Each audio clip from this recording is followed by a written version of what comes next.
Are we live? We're live. We're live? I Does have anybody no have this link? idea. Yeah. You want to, geez Louise. I'm going to go, we're live, so if anybody's watching us live, give me a minute. I'm going to go just send us out. I don't know. This is kind of when I make the audio or whatever, I'll stitch it together. But it's crazy. So Lance dropped, and so Anthony's on. Okay.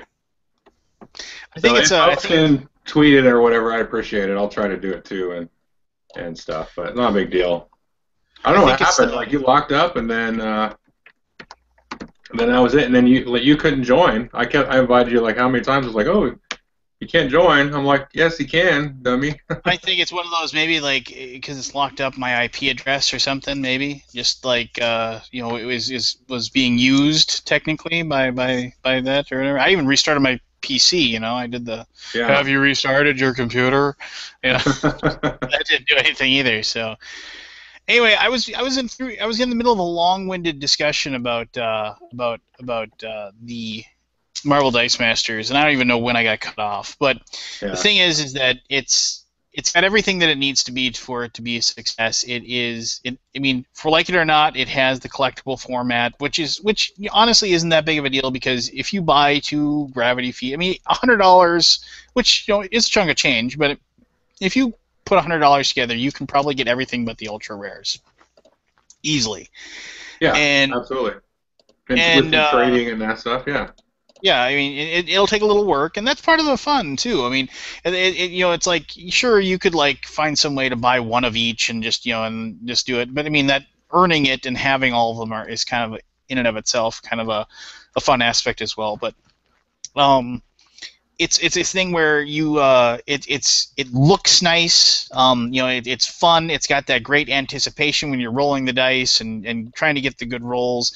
It's got good decisions. It's got that nice little, like, do I go all out here? Am I going to play conservative? It's got a lot of fun stuff that goes on while you're playing the game, and like I said, it's just, I'm a big comic book nerd, and this one, it's kind of like, this is now my game that I'll play when I want to play a comic book theme game that's quick and it's fast and it's fun, and then I have Sentinel's Tactics if I want to play like a big meaty superhero game. So I mean, I'm kind of in superhero game heaven right now.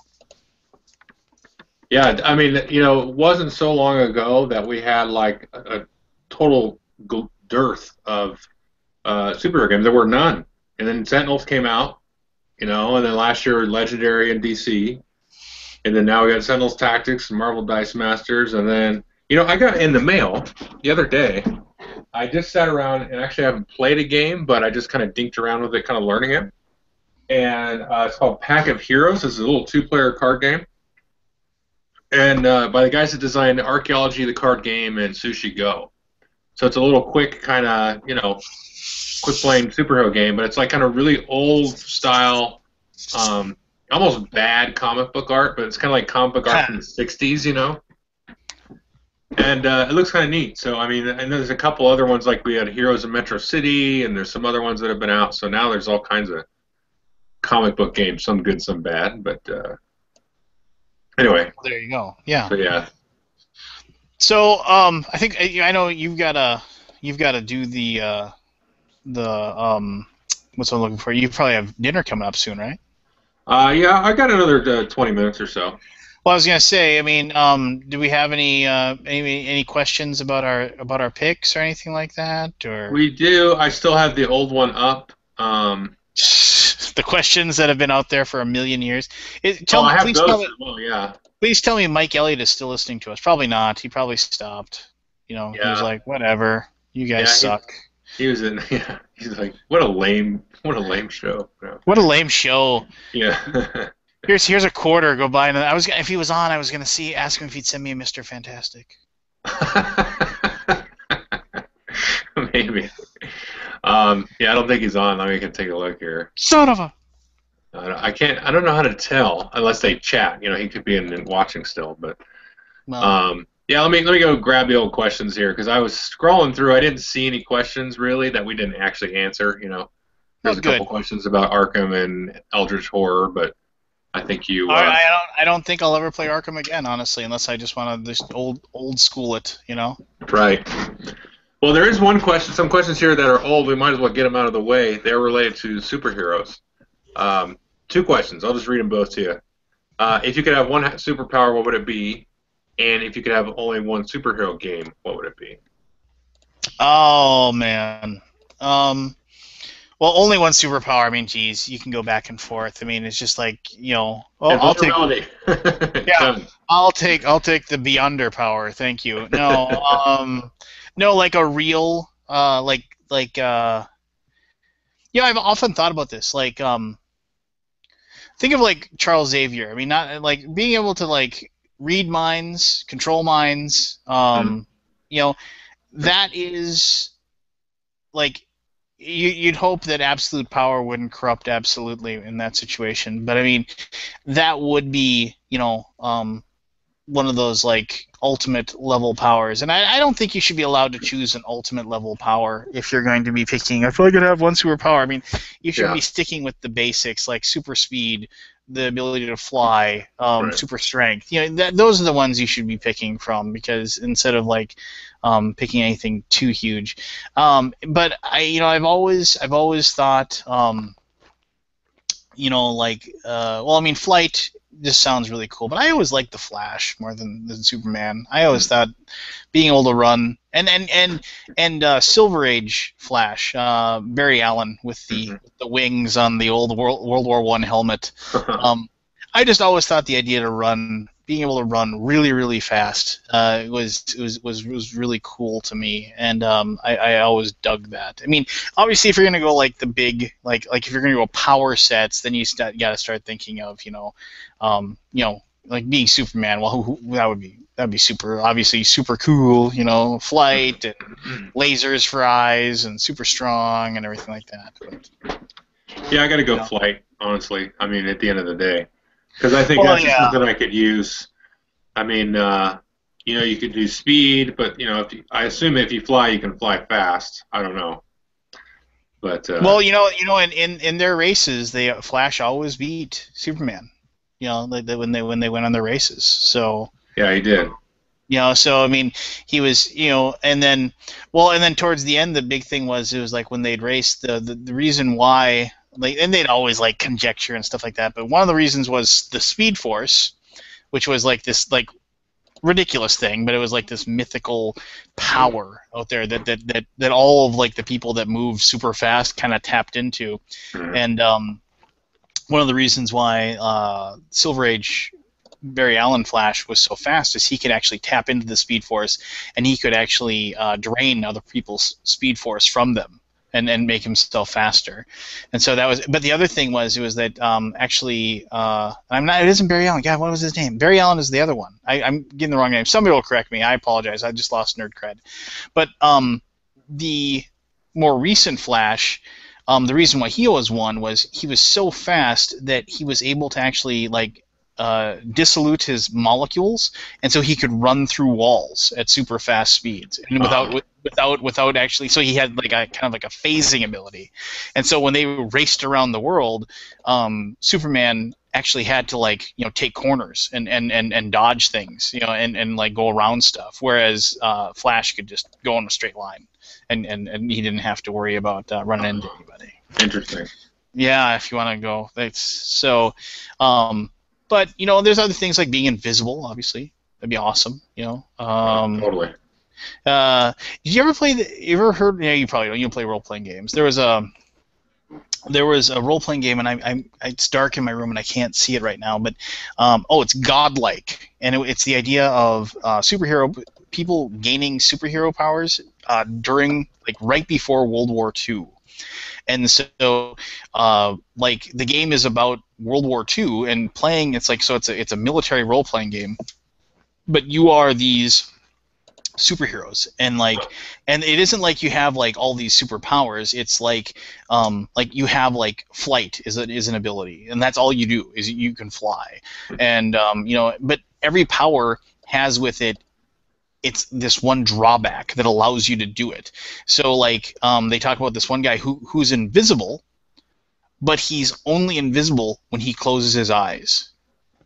So he can't see anything either, but nobody can see him. And so like, but he was like this, so he's like a super secret spy, but he has to learn how to get around where he's going and judge where things are, or whatever, just by hearing and things like that. Like a super strong guy that can that can bullets bounce off of him and what have you, but he like literally has to be like screaming and yelling the entire time. So like, you know, if you're trying to sneak or go anywhere or anything like that, he's going to draw attention to himself. Stuff like that. You know? Weird. But it was a really cool take on the like the superhero role playing game genre, if you will. So if anybody who's like looking for a cool little, it's actually got a pretty good combat system too. So just check that out. It's pretty cool book. Godlike role playing. So the next question: what if you had to pick one superhero game? Yeah. Geez, I don't know. I have to see what would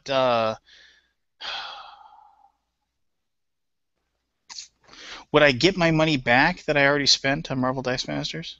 What do you mean? Well, no, I mean like as I get the money back, because I have to get rid of one of them, right? I mean, I would go with as long as I could continue to get all of the expansions, whatever. I'd take Sentinel's Tactics. I mean, because that game's just too much fun. Yeah, that's the thing. I feel like I haven't played that yet, but I feel like that would be the one that would be the most superhero-y. Oh, I mean the one little thing that I had, it's like this 3-part thing of like it's perfect. One person plays the bad guy, and then you're trying to defeat him. You're Baron Blade, and it's just like the campaign for the 3 different like skirmishes that you do just work perfectly. And also it is like if he succeeds, go and you do this, and if he didn't succeed, you do this, and it works perfectly. Like the first one is that like Baron Blade just shows up and he's got to trash these power generators. Basically, he's like disabling them to take the power, and he's got to get a certain number of them. And if he succeeds, then the next adventure, then he has access to like these different powers and things like that. But if he didn't succeed, then he has access to these minions or whatever. And so he's got this second thing that he's going to do, and it follows a perfectly scripted like comic book. Like it's like 3 issues of a comic book. Right. It's like That's like awesome. you may have defeated me this time, but I'll be back, and I'm bringing my friends. That kind of thing. And so that's awesome. They got to push that. I think that would be sweet.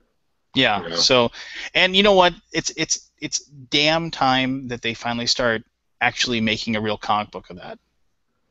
Because Christopher Badell has said he has their origins, he has their storylines, he has everything plotted out. He knows exactly how he wants to do it. It's just the cost of getting somebody to draw it and whatever and printing it. Yeah, you got to print it, and how many do you make, and that's a whole new market for them. They don't really know. Well, you know what? Make one at least of each issue, because I want them. I mean, seriously, you think they have enough fans at this point that they could put out like a handful, even 1 or 2 like graphic novels a year, and they could Kickstarter them. They could say sure. We're going to put out a 260-page graphic novel of Sentinels in the Multiverse. It's going to be the origins, and it's just going to be like this first one. It's going to be about each hero and its origin, and how they came together to become the Sentinels of the Multiverse. And then the next one could be about their first big thing versus this supervillain. And you're telling me that people they couldn't get 500 people to give them $20 each, or $25 each, or $50 each to get a copy of that? Yeah, I think they could, but I mean, here would be my hunch and my sort of fear of it, and because me, I'm as much of a comic book guy. I mean, not quite as much, but as much of a comic book guy as I'm a board game guy. Well, and you're also a stick in the mud. So what do you got? True. What's your negativity? Well, that's my point. Is I expect my comic books to be amazing. I don't review comic books, but I hold my comic books to a high sort of standard, I guess. I mean, well, I don't know. This is coming out wrong. I'm saying this completely wrong. I should back up. But to me, it better be good. You know what I mean? Like, it better be a damn good paced plot, story, interweaving of all the different characters. That's tough to do. I mean, Chris and those guys are obviously can make good games, you know, and they can come up with cool themes and cool ideas as far as the theme goes. But as far as like writing a solid comic book that keeps you involved all the way through. I mean, just think of the best comic books that you've seen, and I think maybe he's probably spending some time. And he's busy, making all these games, so he hasn't had enough time to devote the writing. And maybe they should hire an outside writer too. I mean, that might be a cool approach. Is you get like I'm trying to think of a writer that would do something like this. Find a writer that's a well-known comic book writer, a talented writer that likes games too. I mean, there's got to be, out of all the people that have played Sentinels of the Multiverse, there's got to be a couple of somewhat well-known comic book writers that have played it. And would be willing to tackle it. They can get the dialogue right. They can get the character banter right. All that kind of cool stuff. They can get, the spoilers at the end of each issue or the end of each chapter, at least if you're going to do a graphic novel. They can get all that kind of cool stuff right. And because there's, that's a skill, And I think Chris is more of a game designer. I mean, I'm just guessing. And the rest of the team, they're more artists for games and artists for that. But maybe, maybe these guys are like Renaissance men, maybe they're game designers, they're self-published, they're also talented writers and, can craft a cinematic story. I mean, maybe, but I think it's tough, because you think of some of your favorite comic books, and I'm blown away by some of these stories, like Watchmen and, Frank Miller issues of the Daredevil and, Alan Moore issues of the Swamp Thing. Think about that way that those stories work. That's well, yeah, Claremont X-Men. Those. You want it to be good. You want it to be not just kind of an add-on to your game. I mean, maybe that's cool, but then it's just it's almost a waste of paper in a way. I mean, it's cool. It's like a cool little token. It's a cool object, but as far as a comic book as a good story. You are just a negative Nancy. That's all it is. Nah, I don't know. That's what I wouldn't want it to be. I wouldn't want to see it and they're like, oh, cool, Sentinels Multiverse comic book. I'm just going to stick this on my shelf, and then have it. I want it to be an awesome story, move me, because I love comic books and they can do that. Yep.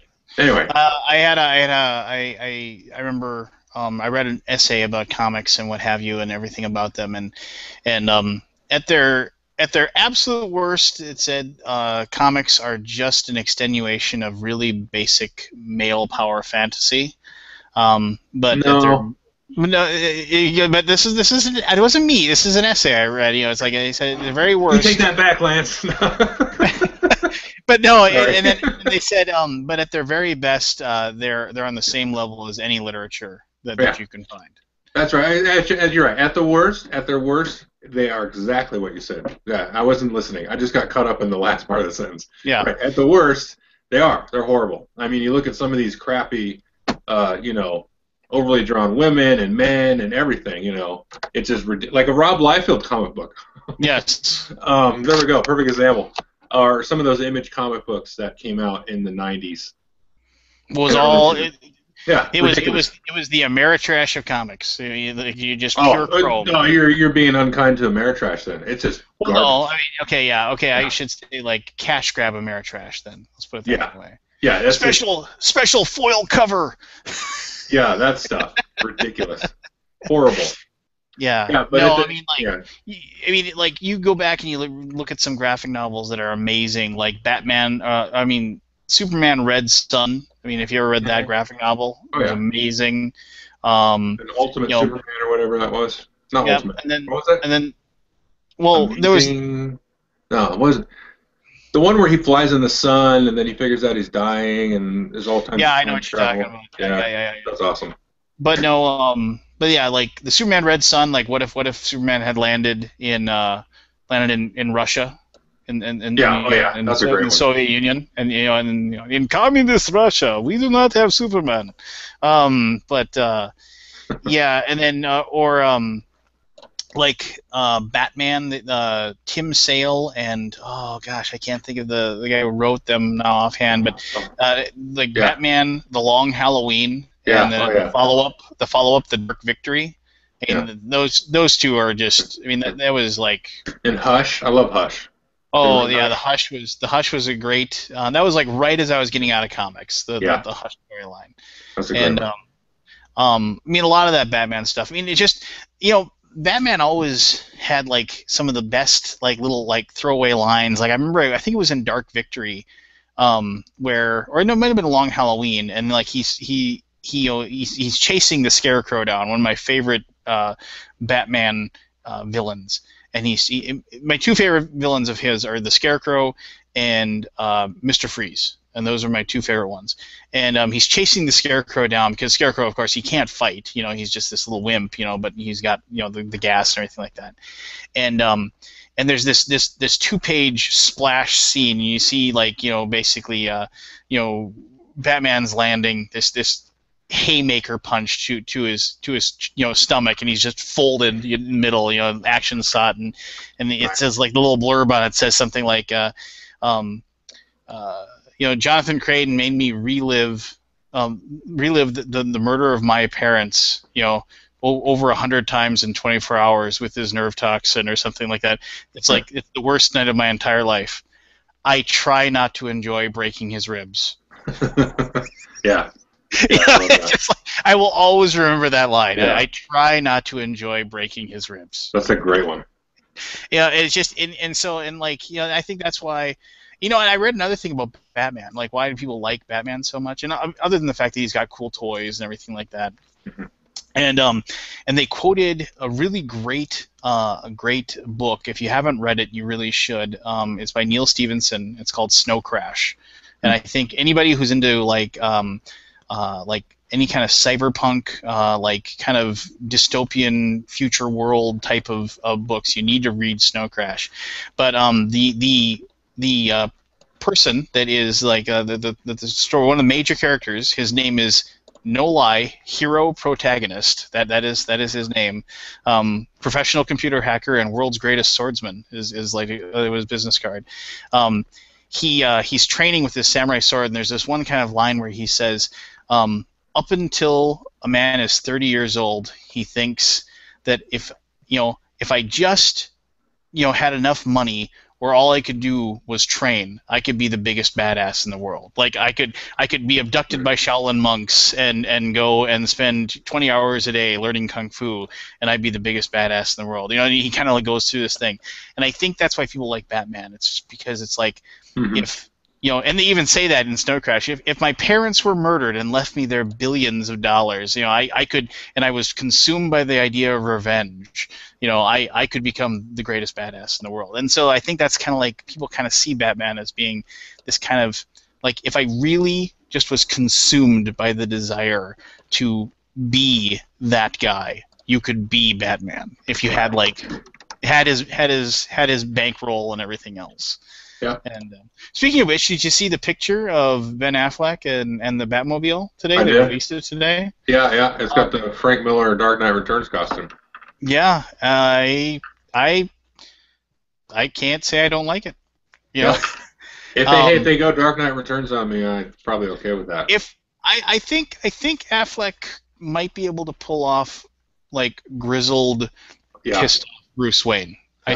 I think he could pull that off. I don't think he has enough acting chops to do what Bale did, and Bale didn't do a perfect job in the last three, but I don't know. I think I'm cautiously optimistic about Superman versus Batman. I'll say that. Well, I'm not, because I thought the Man of Steel was horrible. So.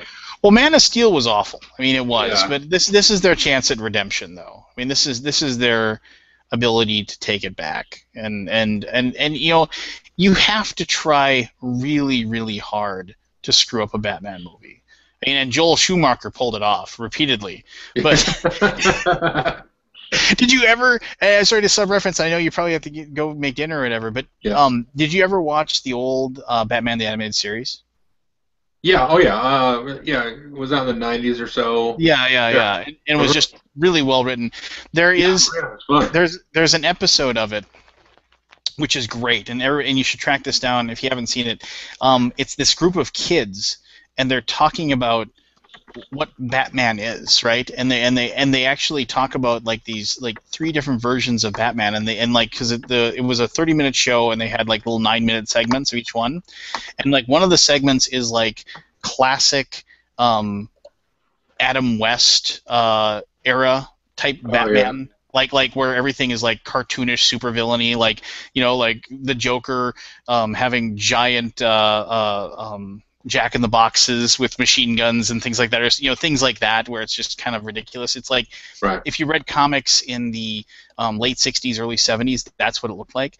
Like the second story is right out of Frank Miller. It's and Dark Knight. Just like grim. Batman drives a giant tank. Right. And I think the third one is more up to speed of the normal Batman the Animated Series. However, there's these three kids, and they're talking, right? And they're talking about what Batman is, and literally as they're walking, there's this third kid who says, "I know what Batman is," and he's got a big feather boa, and he's spinning it around his finger, and he goes, "Batman, wears formulated armor that even show off his nipples, and he has a car that drives up the side of buildings." And one of the kids like shoves him away, and goes, "Get out of our way, Joel." It's like, you don't know what you're talking about. Get out of our way, Joel. It's just like a total slam on Joel Schumacher. So it was yeah. So yeah, it was. Oh, I got it. I got it. Yeah. I got it. I got it. Yeah. That's See. funny. Yeah. So That's funny. and like talk about like a total like if you were a kid you'd have no idea what that is, but as an adult I was like, no way they did that. That's awesome. Yeah, that's cool. But yeah. Yeah, I don't know. I like, and I like comic books that also aren't superhero comic books. I like to read. A recent series was called Red Team. It's by a guy called Garth Ennis, who I normally hate everything he writes. He did a really good job with the Punisher, though. Oh yeah, I mean he did. I mean the Max series was good. I think I've even said this before in here. And But Garth Ennis did Preacher too, and that was Preacher, really good. nah, Preacher was fine until like the last half of the issues. Well, no, what they kind of like the last, definitely the last graphic novel. It was the wheels are coming off the trolley at that point because he had totally kind of painted himself into a corner, and there was really no way. You've had such a build up with all these. It was like I've talked about this before with other people, but like it's kind of like I have all these ideas for these great characters that are completely screwed up, and I'm going to have these great stories about these completely screwed up people, and I have to somehow have an overarching storyline to have them all be a part of it, and then I don't really have a good way to finish this storyline. It's just like yeah. it's just, and so it just kind of like, I mean, Saint of All Killers was a great character in that. Star, was a great character in that. Things like that. Yeah, And, he's good at that kind of stuff, but he always his endings always seem to leave me flat, like Preacher and the Boys and stuff, and.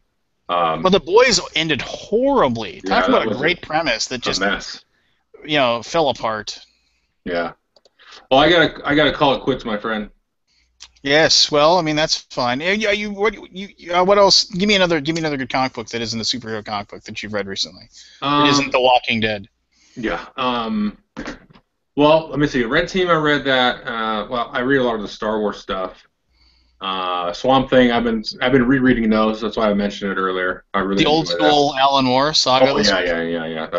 It's such good stuff. It's amazing. And then, they have the new. They restarted ElfQuest, which I love the old stuff. I mean, call me whatever you want, but I love the ElfQuest. Yeah, no, ElfQuest was amazing. And Sandman, they rebooted Sandman. I haven't started reading that yet, but they rebooted Sandman. Well, something like that. They're continuing it somehow. I don't know how. He how dies. I know. I haven't. Spoiler alert. I don't know what the premise is, but You know what I actually liked is somebody loaned me, and I apologize. Fables or Fable with like just like the whole idea that the nursery rhyme people are alive and they live amongst us and everything like that. I've never read that. I know what you're talking about, though. Yeah. Yeah, I finally somebody loaned me some of those and I read them. That's actually good stuff. That and as far as and as like a straightforward superhero comic book goes, Invincible is one of the best I've ever read. Oh, that was cool. I liked that until the end. Yeah. Yeah. Once again, how about it ending anything? It takes a genius. It's tough. I think you have to have it planned. Because I think a lot of the problem is these guys just kind of stumble along and they go, oh, let's end it, and then they just haven't really. 100 bullets, like they knew exactly how they were going to end it, and that was amazing. Yeah, I never finished that one, but yeah, that was a good one. That was a very good one. And Why the Last Man? They knew exactly how they were going to end it. Yeah, I need to read that one. No, and they did that one really well too. The best thing about Why the Last Man is that you start off with the premise of why did every single male everything on the planet die? Right. Like that's the whole premise. Like how did this happen? Why did it happen? Except for like this one guy and his monkey.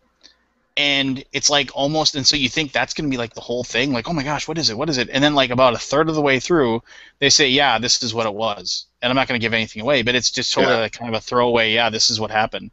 Yeah. And it's like, and you're like, oh, well, that's kind of. So now what are we going to do? And then it all of a sudden it just kind of grows from there. In all honesty, and like when I went back and I reread it because I was just kind of like, oh, okay, you know, I'm just going to reread this, and it feels like it's kind of like a weird take in a way as far as the characters and everything like that go of Game of Thrones, George R. R. Martin, because it's like kind of like there's all these different characters from all over the world, and they slowly but surely start interacting with each other, and they all have their different goals and beliefs and things like that. And just like anything else, you can't really fall in love with any of them because you never know what's going to happen. You're still talking about Why? Yeah, Why the Last Man, yeah. Yeah, so I've always been intrigued to read that, and I never got around to it, so maybe I'll pick that up. Yeah, I would definitely suggest it. It's worth the read. So there you go. But, well, my friend, sorry for the technical difficulties. I don't know. Yeah, I don't know what happened there. That was crazy. Hopefully it doesn't happen again.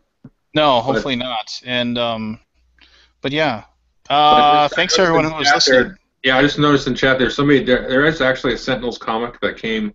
It's just one issue and it's online only. You can go to their website and read it. Yeah, well, like I want to read one comic book. I know. And then the other thing was, what did they say? Oh, the new Sandman comic is a prequel. So there you go. Oh, okay. Well, that's why, because he's, like I said, spoiler alert. He dies at the end. Yeah. Whoops. Jeez. Oh man. Oh well. It's not that big a deal. Yeah. Like if you. It's been out like 20 years or something. 20. It was like in the late 80s. Yeah. You know, so, I mean, it's been out forever. So, I think the statute of limitations is up on that one. Yeah, I think so too. Are you keeping up on your Game of Thrones watching this season? Oh yeah, absolutely. I'm all caught up. And have you read the books, or you have not read the books? Ah, no. Jesus, this is horrible. I don't like. I know. All right, so I'm going to tell you. I'm going to tell you what happens next episode. So, no. Hang up. All right. Well, alla boom, Joel Eddy. That's right, alla boom. All right. Take care, my friend. Okay. Thanks, everybody. Sorry for the attack. All right. Bye. Bye-bye.